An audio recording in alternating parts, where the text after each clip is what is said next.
Olá, pessoal, tudo bem? Aqui é a Sara, professora de administração da Microlins, e hoje vamos falar sobre o nosso conteúdo de operador de caixa. Voltamos com ele, né? E vamos falar um pouquinho sobre segurança nos meios de pagamento e qualidade no pós-venda, tá? Então vamos falar um pouquinho sobre meios de pagamento, questões de valor, notas, moedas, e vamos falar sobre um serviço pós-venda, né, com o nosso cliente. Tudo bem? Vamos lá? Então, primeiro, vamos falar um pouquinho sobre o cheque, o seu recebimento, tudo bem? Mas, a princípio, vamos lá relembrar o que é um cheque, tá? Então, o cheque é uma ordem de pagamento à vista e com ele é possível movimentar valores, ou seja, o dinheiro que está na conta bancária do emissor, apesar de ser esse dinheiro que está na conta bancária, ele representa um dinheiro como se fosse físico, tá? Do dono desse cheque. E apesar de ser uma ordem de pagamento à vista, o cheque ele é frequentemente emitido com uma data futura, e são os famosos cheques pré-datados, tá? Eles são aceitos em muitos estabelecimentos, e com ele, o emissor, né, a pessoa na qual ela disponibiliza esse tipo de pagamento, pode estipular uma data para que o receptor, a pessoa que recebe, apresente ao banco. E assim ele venha a ser debitado da conta com aquele respectivo valor e na respectiva data na qual foi combinada, tá? Uma outra questão, gente, também referente ao cheque, há várias formas da emissão, né, do cheque. Tem o cheque ao portador, o nominal, o cheque cruzado também é uma maneira, tá? E no cheque ao portador, não consta nome do beneficiário, tá? Ou seja, a pessoa que receberia aquele cheque. Portanto, ele vai ser pago a quem apresentar ele ao banco, tudo bem? Então, não tem uma pessoa específica para ser direcionada, tá? Diferente do cheque ao portador. No cheque nominal, que a gente pode chamar assim também, consta o nome do beneficiário. E, além disso, segundo a legislação, essa forma de emissão ela deve ser usada para cheques com valores acima de R$ 100. Portanto, o operador de caixa, ele sempre que receber cheque, deve ficar atento às informações referente a isso, tá? Então, o cheque cruzado, ele apresenta dois tracinhos, tudo bem, no seu canto superior esquerdo, tá? E quando ele for emitido dessa forma, ele não pode ser descontado, somente depositado. Ou seja, eu não posso pegar o dinheiro, tá? Ele pode ser descontado, ele só vai ser depositado na minha conta, tá bom? E cabe a gente lembrar alguns critérios para a aceitação de cheques como forma de pagamento, tá? E vai variar de acordo com as normas de cada estabelecimento comercial, tá? Então, esse cheque, ele pode ser sendo preenchido de forma manual, mas também é possível preencher ele por meio de um aparelho, tá? De uma impressora. E para fazer o preenchimento, é necessário seguir algumas instruções que a própria impressora ela vai disponibilizar, tá? Então, vai variar de acordo com cada modelo de ferramenta, tá? E ao receber um cheque, é aconselhável cruzar e tornar ele nominal, pois dessa maneira só vai ser depositado na conta do beneficiário.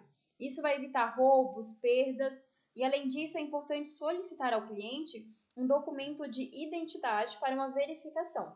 Também acaba sendo interessante que o operador de caixa ele venha pedir ao cliente o seu cartão do banco. E com o cheque e o cartão em mãos, é recomendável que os dados com os números do banco e da conta venham ser impressos no cheque e conferidos, tá?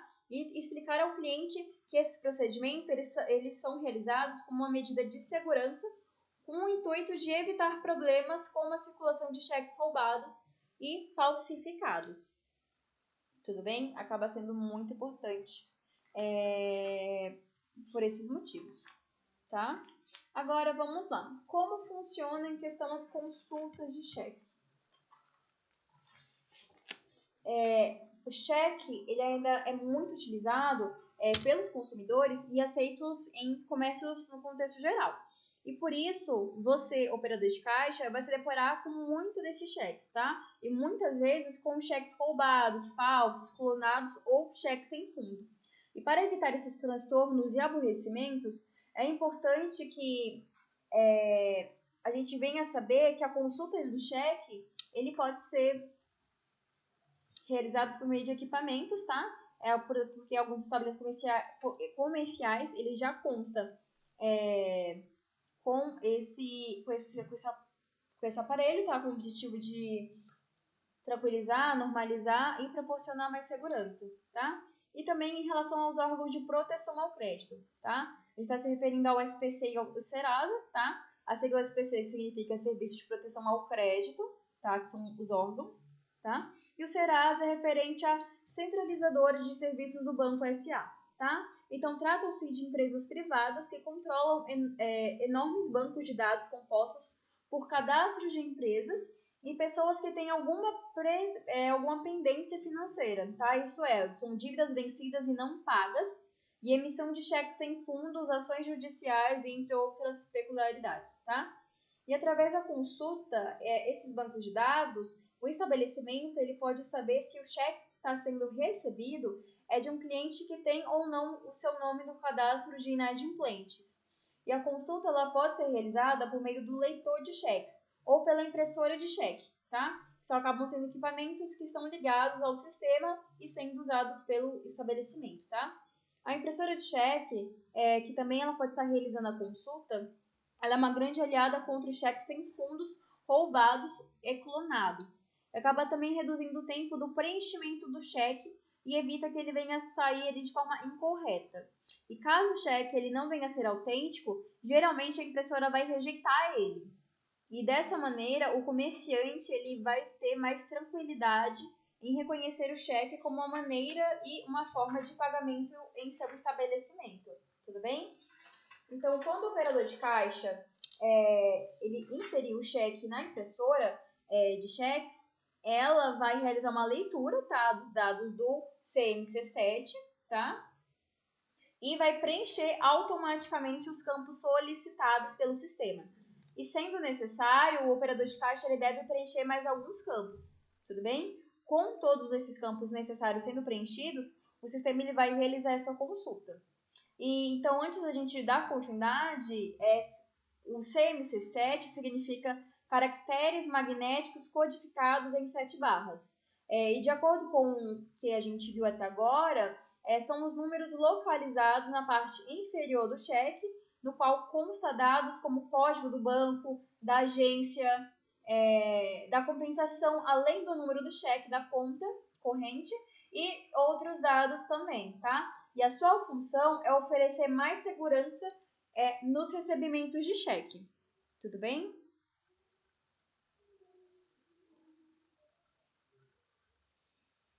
Agora, em relação a cheque falso, né? A gente receber cheque com um pouquinho mais de segurança. Opa, passou? Só um minuto. Então, como a gente pode receber esse cheque com um pouquinho mais de segurança, né? Um cheque, ele pode ser consultado pela impressora e através dos dados do CMC7 e do número do CPF. Mas nem todos os estabelecimentos ele têm acesso a essa tecnologia, tá? Ou eles utilizam esses aparelhos. Portanto, a consulta ela pode ser efetuada através do telefone. E para isso é preciso ter em mãos informações como os dados do cheque e os dados pessoais do titular da conta. E além desse recurso, nós podemos reconhecer a autenticidade de um cheque sem utilizar equipamentos. Nesse caso, você deve verificar se o preenchimento do cheque está correto e logo em seguida solicitar ao portador o seu RG e CPF. Também é importante conferir se os dados e assinaturas eles são os mesmos que estão no cheque e é importante também pedir o cartão do banco para realizar essa comparação,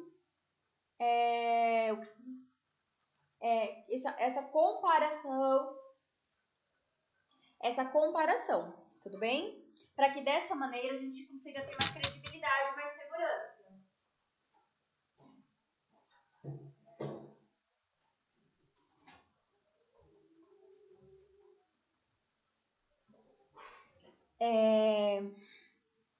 Também, além disso, é muito importante verificar se o número da agência, da conta e do cheque da parte superior, eles conferem com os dados impressos no cheque, tá? Nessa questão do CMC7. E além desses cuidados, é importante saber que a falsificação, ela acontece alterando os dados, né, mencionados, e ela pode ser percebida se o cheque ele for colocado contra a luz.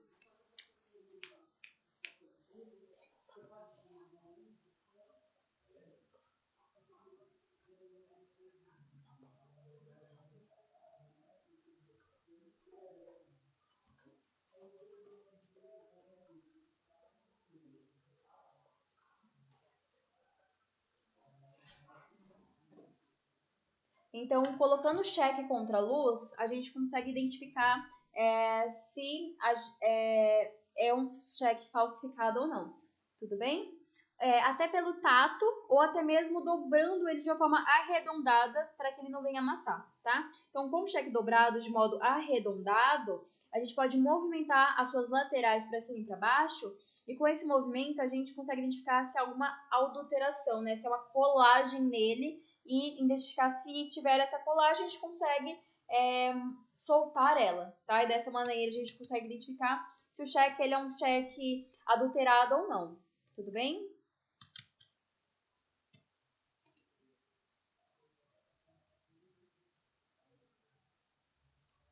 Então, por meio desses processos, tá? Por meio desses passos, a gente consegue identificar se esse cheque ele é um cheque adulterado ou então se ele é um cheque que é realmente real, né? E por meio dessas consultas nesses códigos, né? Nesses órgãos como o SPC e o Serasa, a gente consegue identificar se o emissor desse cheque ele é realmente uma pessoa de confiança e se é uma pessoa que tem fundos em sua conta para que assim venha a ser debitado esse valor. Tudo bem?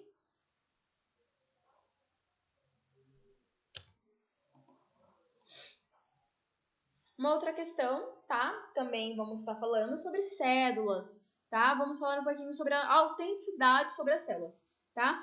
Então, as falsificações, elas não ocorrem somente com cheque, tá? Também é como a circulação de notas falsas. Então, dessa forma, acaba sendo necessário conhecer alguns cuidados para não receber esse tipo de pagamento falso, tá? Para não ser prejudicial para a empresa ou então para o funcionário. E, primeiramente, a gente deve observar a autenticidade do papel dessa nota, pois a nota falsa, ela acaba não sendo tão maleável quanto a verdadeira. E, além disso, as cédulas verdadeiras, elas contêm alguns elementos considerados como meio de segurança, tá? Que são esses que eu listei para nós, tá? O primeiro deles é a marca d'água, que pode ser vista, né, se a gente colocando contra a luz. Tudo bem? Se você tiver a oportunidade agora de pegar uma nota, a gente vai identificando essas 12 características juntos, tá? Então, a primeira delas é a marca d'água, colocando contra a luz a gente consegue identificar e observar ela, tá? A segunda dela corresponde às fibras coloridas, né? E tratam-se de pequenos fios espalhados no papel nas cores vermelha, azul e verde, e que podem ser vistas tanto no reverso quanto no anverso, tá bom? Que é o número 2, tá? Então a gente consegue identificar essas cores, tá? O 3 corresponde à impressão em alto relevo, né? Como as figuras da República e da onça, e no caso dessa nota, a do peixinho, né? Se não me engano, a nota tem uma carpa, ou é um salmão, não me lembro agora, gente. E essa nota, né? Então, além das legendas do Banco Central do Brasil e R$ 100, no nosso caso. E a taxa da palavra reais. E essas impressões, elas podem ser sentidas com o dedo, tá? Então, através do tato, a gente consegue sentir se ela é uma nota autêntica ou não. O nosso quarto campo são os fundos especiais, formados por linhas retas, sinuosas e extremamente finas que dão o colorido a essa célula. Tudo bem? A gente consegue identificar por meio deles se é autêntica ou não. Então, o quinto, ele corresponde-se às microimpressões, que acabam sendo as pequenas letras B e C, tá? Que a gente consegue estar identificando nesses campos aqui, tá? No 5, no B, a gente consegue ver a letra B e a letra C. O 6 é o registro coincidente, cujas figuras elas são armas nacionais. E elas devem se ajustar exatamente à mesma figura do outro lado da cédula, tá bom? Então, acaba sendo essa parte aqui, tá? Onde está posicionado o número 6, tá? Onde é essa estrelinha, tá bom? Nosso sétimo é o fio de segurança, que pode ser visto facilmente se a cédula for colocada contra a luz, tudo bem? Então, ela tem esse fiozinho aqui de segurança, tá? Tem essa linhazinha aqui, como a gente pode ver, bem fininho, tá? Contra a luz fica mais fácil de identificar. O oitavo são as letras e os números para identificar a cédula. A numeração de cada célula, ela acaba sendo única, tá? Ou seja, não há duas cédulas com a mesma numeração, tudo bem? Então, aqui são essas numerações, né, que ela se inicia por uma letra e segue uma sequência numérica e se finaliza com uma outra letra. O número 9 corresponde à imagem latente localizada no canto inferior esquerdo, tá? No anverso da cédula. E se a cédula for colocada na posição horizontal sobre a luz, né, que é horizontal é assim como ela está, as letras B e C elas vão poder ser vistas de uma maneira muito fácil, tudo bem? A décima maneira de a gente identificar trata-se da marca tátil. Ela é impressa em relevo para auxiliar os deficientes visuais a reconhecerem o valor de cada cédula, tá? E cada cédula ela contém a sua própria marca, tudo bem? Então, aqui no número 10, tá? A gente pode ver aqui bem no cantinho do meio, né, dessa nota, esses 3 pontinhos aqui. É uma maneira de pessoas identificarem, né, pessoas deficientes visuais, identificarem o valor daquela cédula, tá? Cada pessoa ela tem um tracinho específico para se informar esse valor, tá? O nosso número 11 são as fibras luminescentes, tá? Ou seja, que são pequenos fios espalhados no papel. E elas tornam-se visíveis quando são expostas à luz ultravioleta e são encontrados nos lados da célula, tá? Então a gente pode encontrar nos dois lados dela, tudo bem? E a nossa última característica corresponde às microchancelas, que são as assinaturas do ministro da Fazenda e do presidente do Banco Central do Brasil. E elas conferem se a cédula ela tem o seu valor legal. Tudo bem? Então, são essas assinaturas referentes a essas pessoas. Tudo bem? Pessoas muito importantes, tá? Para uma questão econômica do nosso país. Então, acabam constando as assinaturas delas, tá? E essas são características, né, e formas de a gente identificar se as nossas notas elas são notas autênticas ou não, tá? São notas verdadeiras ou se são notas falsas. Além da circulação de notas falsas, a gente também pode encontrar algumas notas que são consideradas inadequadas para a circulação, tá? E trata-se de cédulas que elas apresentam algum tipo de dano que compromete a sua qualidade, tá? Mesmo elas sendo consideradas inadequadas para serem circuladas, essas cédulas elas podem ter algum valor ou não ter valor, tá? Tudo vai depender do estado em que ela vai se encontrar. E essa classificação ela vai estar relacionada ao tipo de dano que essa cédula ela vem apresentar, tá? Ou seja, se ela vai estar desgastada, rasurada, rasgada ou então outra característica, tudo bem?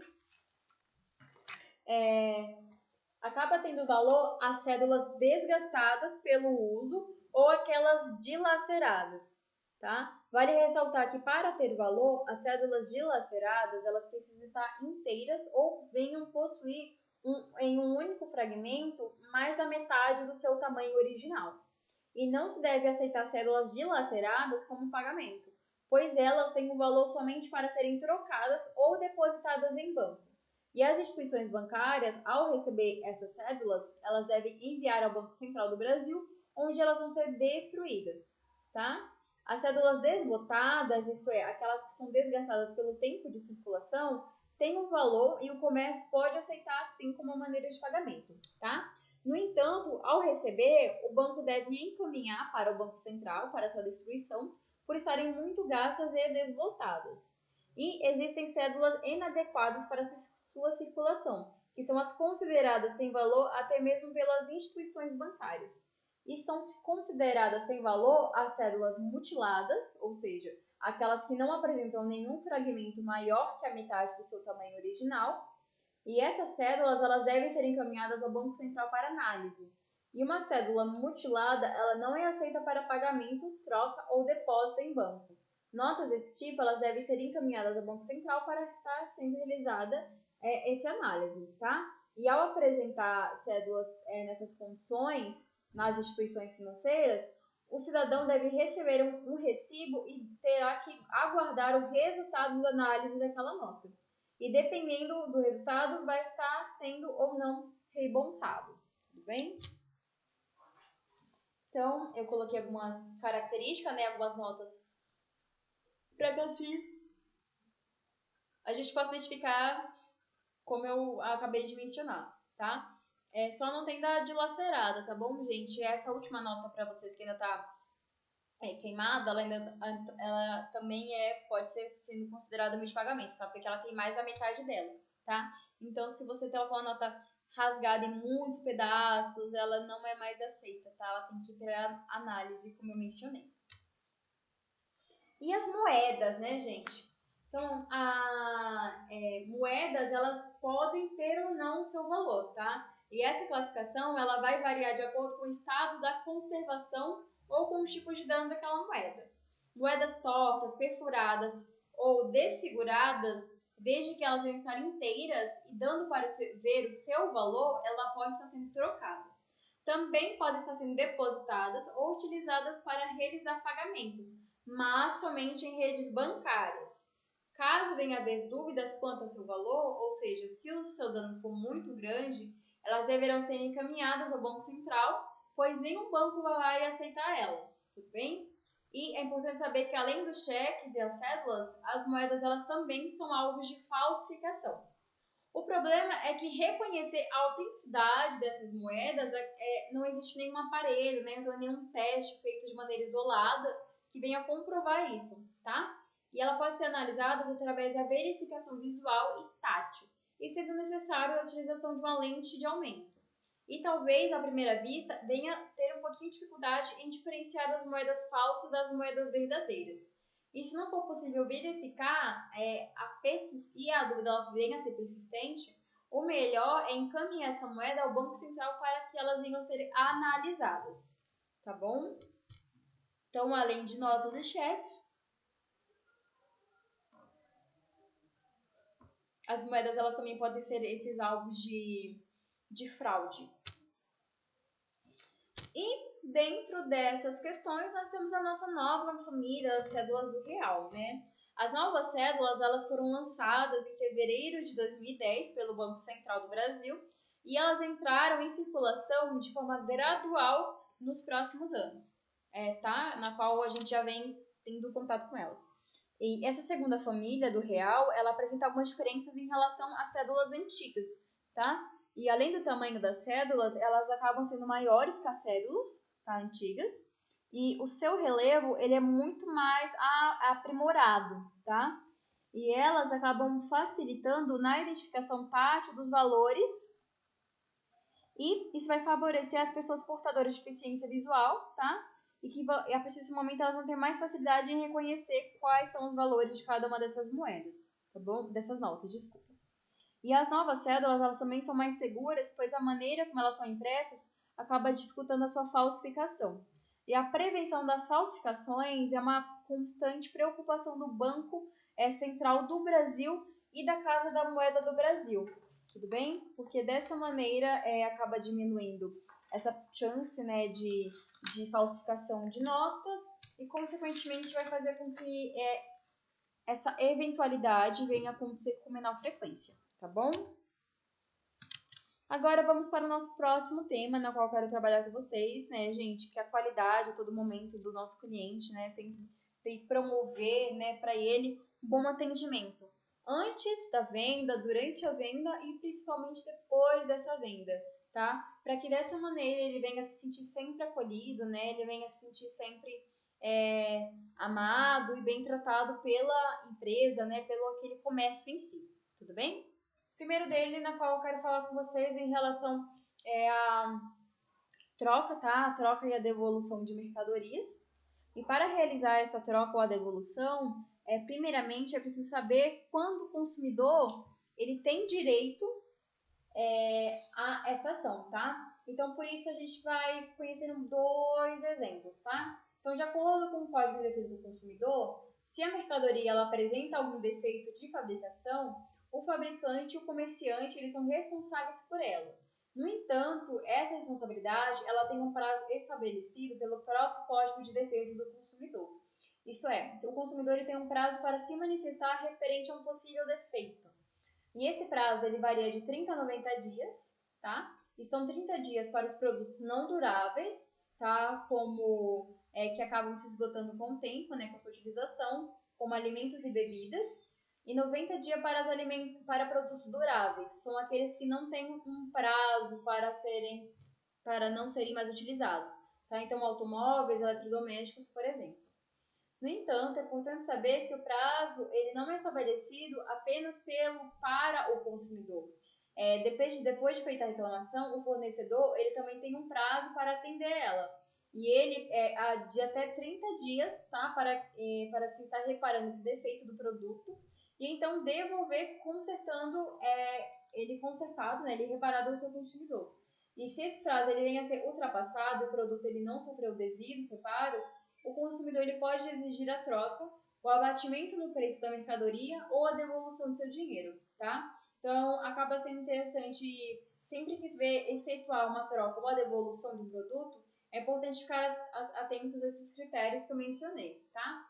Além da troca por esse motivo, muitos estabelecimentos eles acabam realizando a troca compulsória, tá? E que acabam se tratando de trocas de mercadorias que não apresentam defeitos ou qualquer outro problema. Ou seja, o cliente ele pode realizar a troca de produto por outro motivo, tá? Algo diferente. Sendo assim, é muito importante ficar atento aos valores das mercadorias envolvidas nesse processo. Caso o novo produto ele exceda o valor do anterior, o consumidor tem que pagar essa diferença.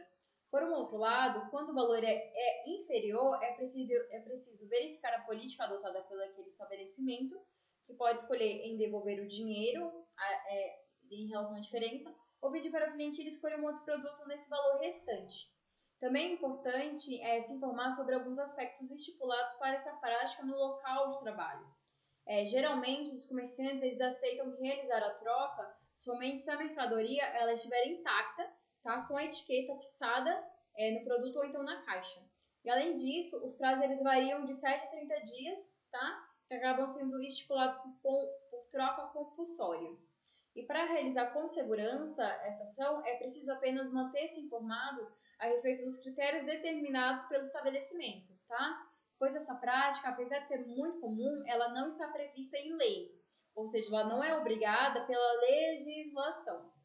E, na maioria das vezes, ela acaba sendo realizada para manter um bom relacionamento com o seu cliente.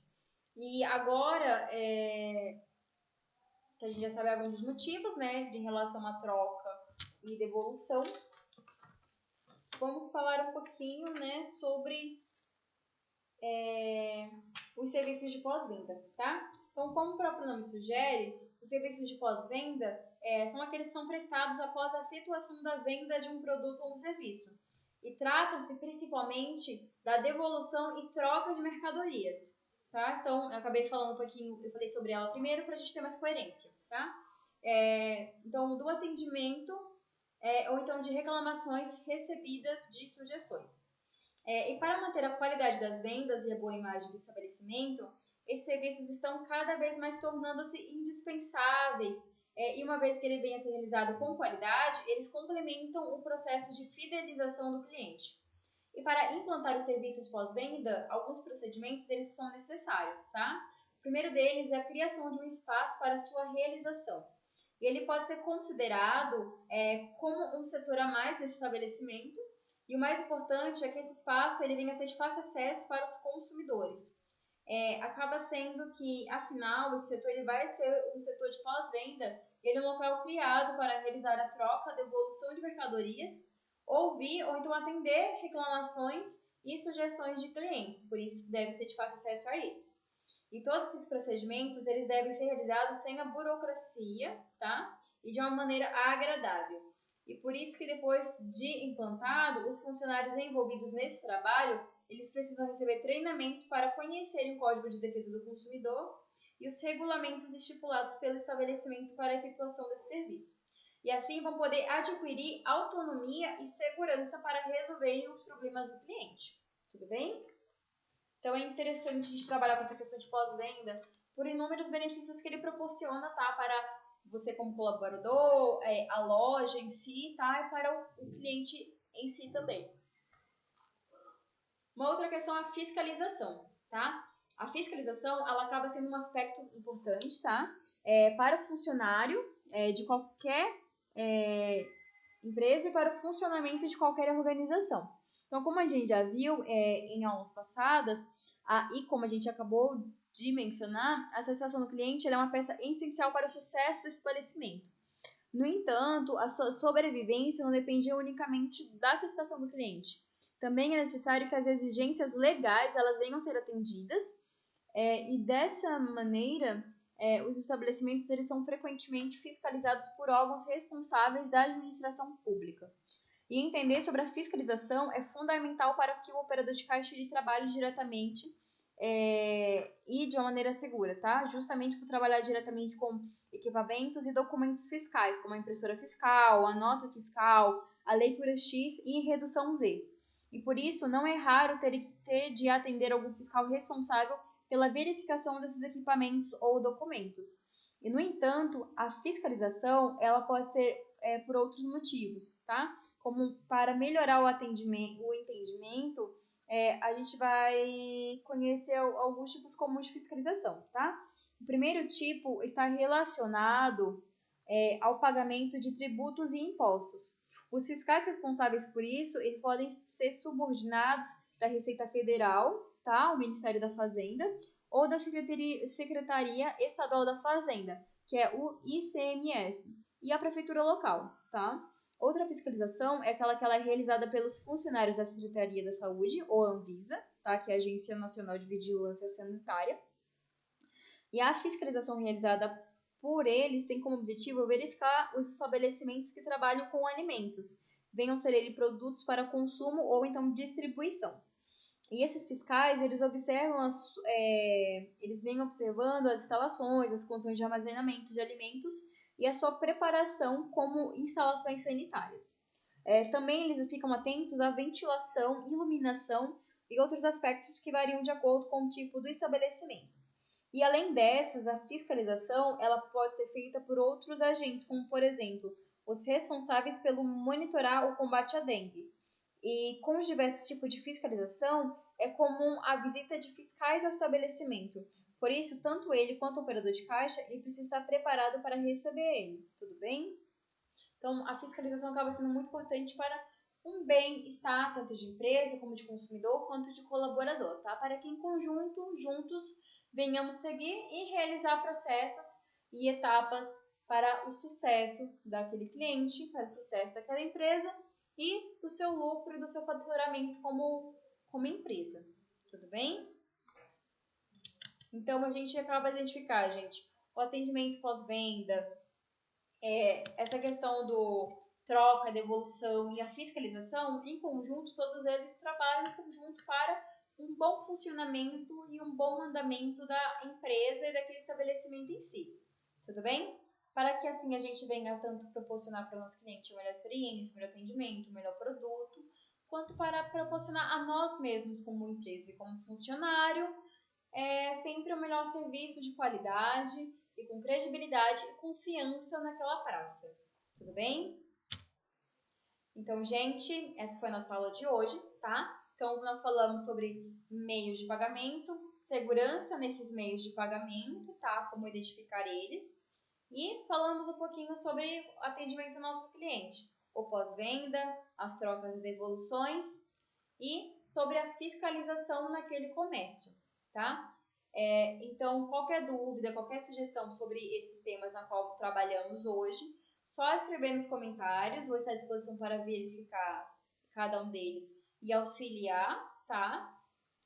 Ou então venha me dar uma mensagem direto para mim, ou então entrar em contato direto com a nossa unidade.